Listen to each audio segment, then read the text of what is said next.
नमस्कार, प्रणाम। अजय भोजपुरी हम फिर हाजिर बानी एगो किताब लेके। किताब के नाम हो गांव गिरान।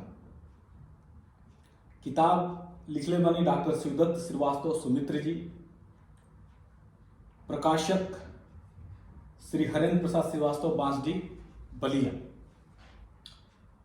प्रकाशन वर्ष 1956 लिखल बा।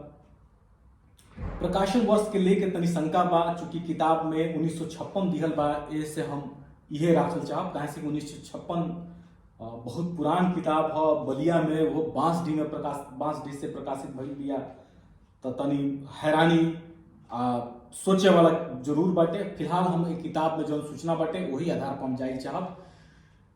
चूंकि आपन बात में लेखक भोजपुरी साहित्य में लिखे पढ़े के निहोरा कर रहल बड़े, ऐसे किताब के आज़ादी के बाद के शुरुआत के समय के ही राखे के हमहू कोशिश करब। वैसे किताब में 1956 एक किताब के प्रकाशन वर्ष दिखल बा। मूल रूप से एक किताब काव्य संकलन है जौना के हर गीत गेय बाटे, मतलब गावे लायक बा, गवाइल बा।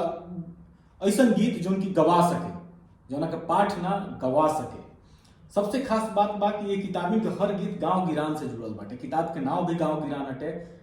अक्षरशः हर चीज जौन बाटे ये किताब में गांव गिरान से ही जुड़ल बा।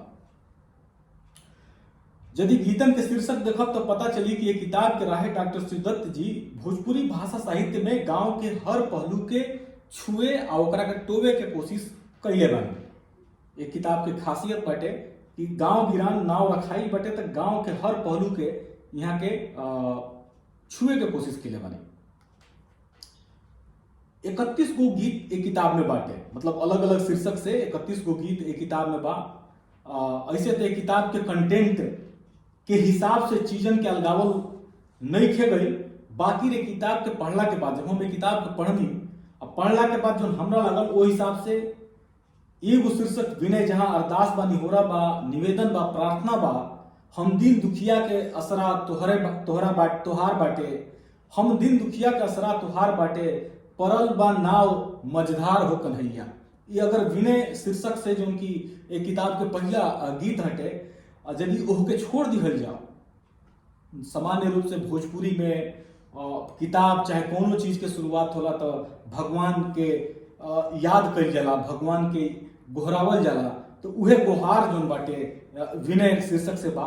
एक बाद जितना भी किताब में बाटे वो किसान, मजदूर, बनिहारिन, हरवाह, दर्शन से लेके गांव में जो चीज हो रहल बा ओकरा से दर्शन के आभास हो रहल बाटे, वो चीज के लेके एक किताब में ऐसा बहुत सारा रचना बाटे। अब हम यदि एक किताब के रचनन के अपना हिसाब से अगर हम बांटे के कोशिश करब तो किसान, मजदूर, बनिहारिन, हरवाह और गरीब पर लगभग 8 गो रचना बाटे। हर रचना में बड़ा ही यथार्थ और सजीव ढंग से चीजन के वर्णन कइल गइल बा।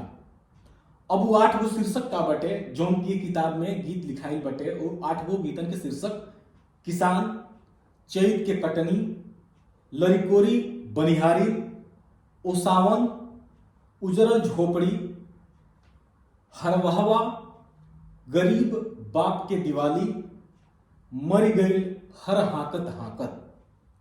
अब ये 8 गो शीर्षक बाटे जौन में किसान, बनिहार, बनिहारिन, हरवाह, गरीब के लेके गीत बाटे। बड़ा ही बेहतरीन गीत ये 8 शीर्षक में बाटे। यदि ये किताब के हम दूसरका खंड में लेके जाएं तो ओकरा में विरह वियोग के बुनियाद बा, बाकी दर्शन के भाव बाटे। गांव से ही जुड़ल बाटे, कहीं भी गांव से बहरी वहां के जात नहीं खी, गांव से ही जुड़ल बाटे, लेकिन दर्शन के भाव बा, विरह वियोग के भाव बाटे। खंड में अगर ए तरीका के गीतन के देखल जाओ तो 6 गो गीत बाटे, जौना में पहला है असरा, दूसरका है हासिल, तीसरका है सपना, चौथा है आंख के अहेर, पांचवा है पागल दुनिया, छठवा है छूटल के माया से आके। पूरा दर्शन के गीत हटे। गांव में जोन बात बा वो चीजन से दर्शन के जो भाव आ रहल बटे वो चीज के ये शीर्षक में राखे के कोशिश शिवदत्त जी के बानी। हम अगला खंड में जाई तो प्रकृति आधारित गीत बाटे, ऋतु आधारित गीत बा, रीति रिवाज से जुड़ल, तीज त्योहार से जुड़ल गीत बाटे, ये शीर्षक में कुल 9 ए तरीका के गीतन में कुल 9 गो गीत बाटे। बिरहीन बादल, बादल आ बेयार, भादो के अन्हरिया, जाड़ के साँझ बिहान, पतझड़, बसंत, फगुआ, भिनसहरा, आंधी आम। ई 9 गो शीर्षक एक खंड में बा।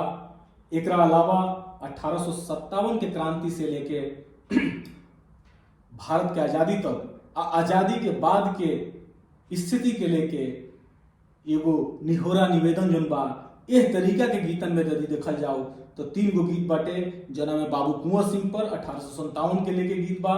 भारत परिचय, आज़ादी के बाद के जो भावना व्यक्त भइल बाटे वो भारत परिचय में बा।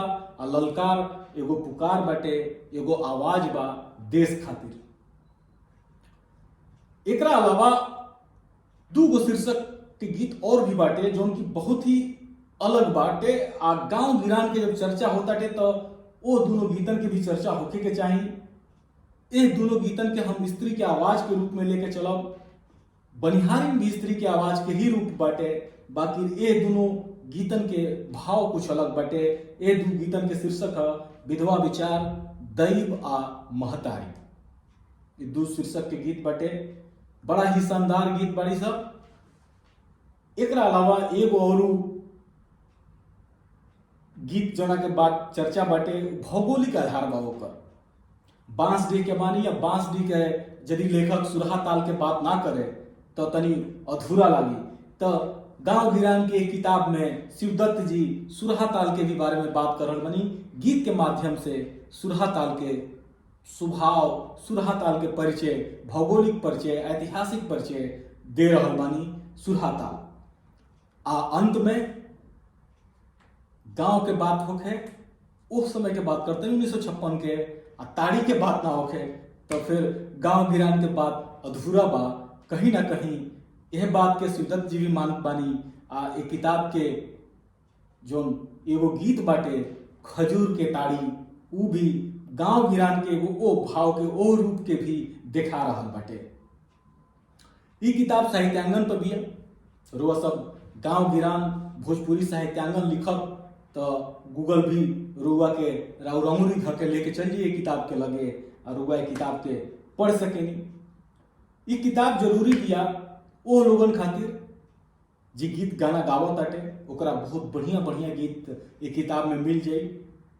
आई किताब जरूरी बिया ओहू लोगन खातिर जे गांव नहीं देखले या आज से 60-70 साल पहले के गांव नहीं देखले, ओ लोगन के भी एक किताब के पढ़े के चाहिए। एक किताब के यदि हम काव्यात्मक रेखाचित्र कहब तो गलत ना कहे। ये किताब अपने आप में अद्भुत बिया। 1956 में लिखाई किताब बड़ा ही शानदार तरीका से गांव गिरान के गांव के आदि कगरी जोन गिरान बाटे, गांव के गिरान जोन बा ओकरा बारे में ये चर्चा किताब बहुत बढ़िया से काव्यात्मक रूप में शिवदत्त जी सोझा लेके आई बनी। एक किताब के जरूर पढ़े के चाहिए। गायक लोगन के, गायिका लोगन के एक किताब के गीतन के भी अपनावे के चाहिए। बड़ा ही शानदार किताब।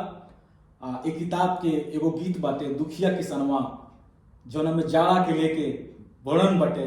फटही गुगरिया सिर पर गगरिया, उमकल जवानी ब निहुकल नजरिया, सहम सहम चले बिछुली डहरिया, टपके ले आवेले जाले बदरिया, चिरकुट भइल के हो चुनरी बना दे, दुखिया किसनवा के सुखिया बना दे। बड़ा ही अद्भुत अद्भुत गीत बाटे एकरा में। यदि रुआ सबके मौका मिले, यदि गायक बानी तो एक गीतन के आवाज देवे के कोशिश करी। भोजपुरी साहित्यांगन पे किताब बिया। यदि गांव के उ रूप नहीं देखले तो एक किताब के पढ़ी। एक किताब के माध्यम से रुआ गांव लौक जाई, जौना गांव के चर्चा साहित्य में अक्सर होला, जौना गांव के लेके आदमी के एगो सोच हमेशा ओकरा के गांव के लगे लेके जाले। बड़ा ही शानदार किताब। तो बस इजाजत दी, फिर हम हाजिर होकर कुछ भोजपुरी किताबन के लेके। तब तक प्रणाम।